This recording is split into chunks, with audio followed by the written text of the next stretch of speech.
정부는 확진자 전원 입원 치료라는 기존 방침을 버리고 경증 환자의 경우 생활치료센터에서 치료를 받게 한다고 밝혔습니다. 어디까지가 경증이고 그 분류 기준은 뭔지, 또 생활치료센터는 어떤 곳인지 박찬범 기자가 취재했습니다.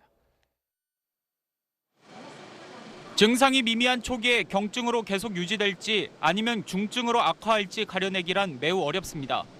이 때문에 중증 비중이 높았던 65세 이상 고령자나 암, 심폐질환, 간 콩팥 질환자, 임신부 등 고위험군이 감염되면 즉시 중증으로 분류될 가능성이 높습니다.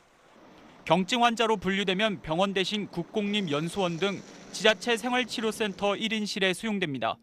중국의 자료를 통해서 80% 이상, 거의 81% 가깝게는 경증으로서 그중에는 간단한 치료 내지는 아예 자발적으로 완치되는 경우도 나타나고 있기 때문에 기존에 입원한 확진자도 증상이 호전돼 경증으로 분류되면 생활치료센터로 옮겨집니다.